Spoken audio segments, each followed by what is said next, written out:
Well, now it's my great pleasure to welcome my old friend. He's not that old, but he's a great guy. Head of the moving image section of the Library of Congress, but he's going to retire in about a month. Mike Mashon, all the way from Culpeper, Virginia. Mike, take it away.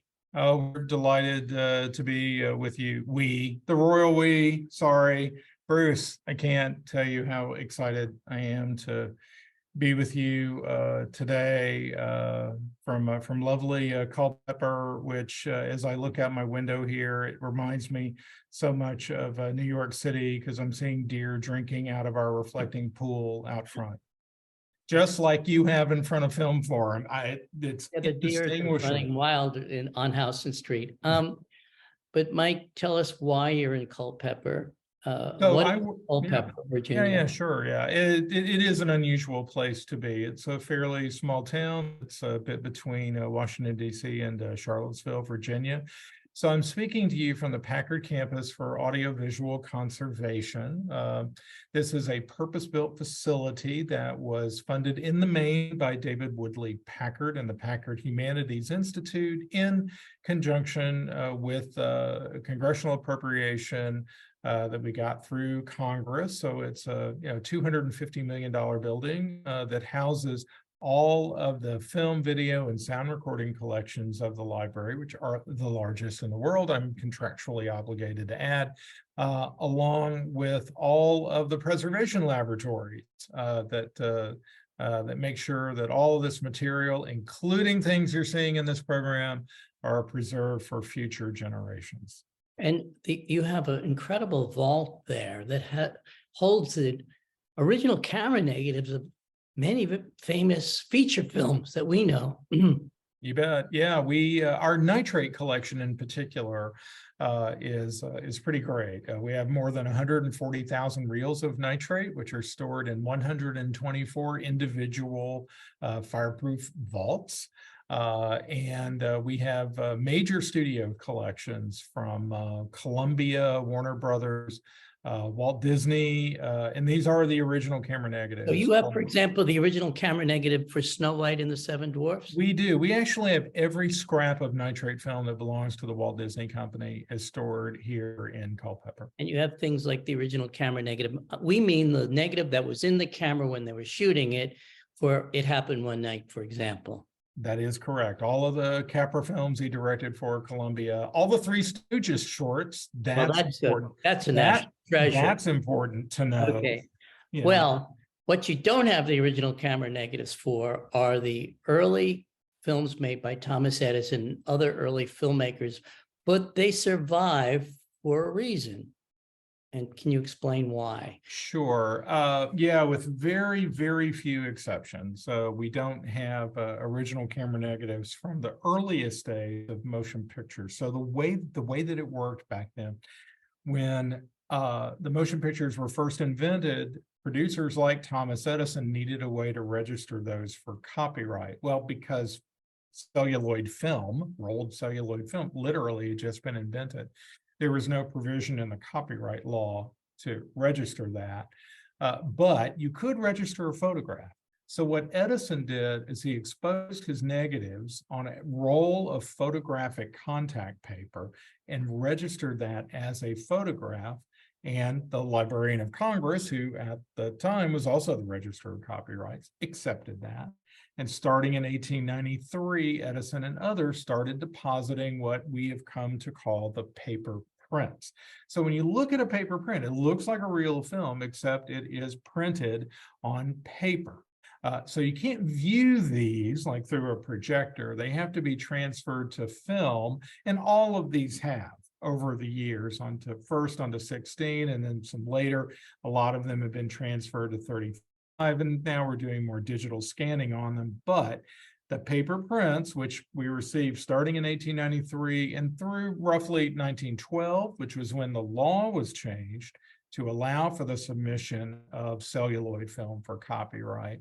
In those years, we got about 3,000 feature films, another 3,000 fragments, and that really does represent the foundation of American cinema. The foundation of narrative cinema is there in the paper print collection. It really is our biggest treasure. So the early days, there were not stories so much as a lot of actuality footage. And one of the great subjects was New York City, probably because a lot of the studios were here, probably because it was a city of great fascination even then. Not only Edison filmed there, but the Lumieres in France came here. But you have a treasure trove of New York City footage dating back to when? So it's going to be really dating back to the very earliest days. I mean, we're talking, 1896, 1897. So You had this said really, 1893. That's before projected film, isn't it? right. Well, 1893 was actually the very first copyrighted film that was actually filmed at Edison's Black Maria out there in, West Orange, New Jersey. I thought but Edison's kinescopic record of a sneeze was the first copyrighted.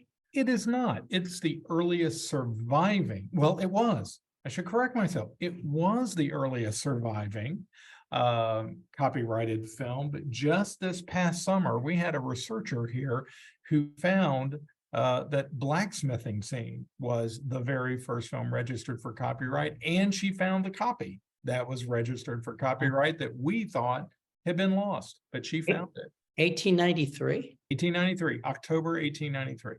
So tell us about the paper print collection of some of the things we're about to see. So you're absolutely right when you say that Edison and American Mutoscope and Biograph and other companies that were formed around the time, they were all located in New York City or really, really close to it. And of course, it was an irresistible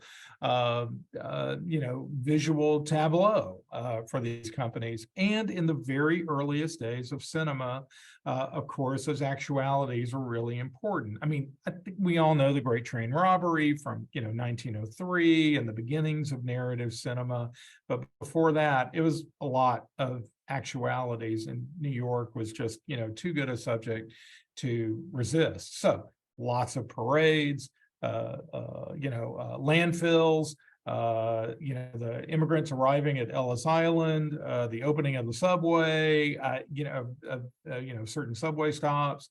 I mean, it's Times Square, the Flatiron Building. I mean, it's just this endless amount of material. But there's lots, there are things you're about to see, like what happened on 23rd Street. You'll see soon enough what happened on 23rd Street. Can't wait. Construction of the Star Theater on 13th Street. Amazing stuff. The Newsboys in, I think, Union Square collecting their newspapers from a New York World van. Incredible record of street life in New York. Also, a lot of boring stuff we're not going to show you, like shots of the Statue of Liberty. I mean, you've seen it. It's the same today, folks. It hasn't really changed that much. But of course, audiences all over the country who are never going to get to New York City are now getting to see it.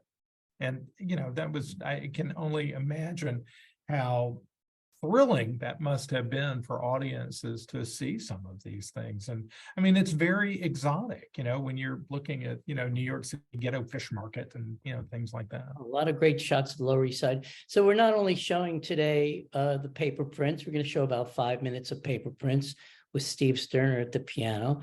We have some other very valuable New York films preserved by the library.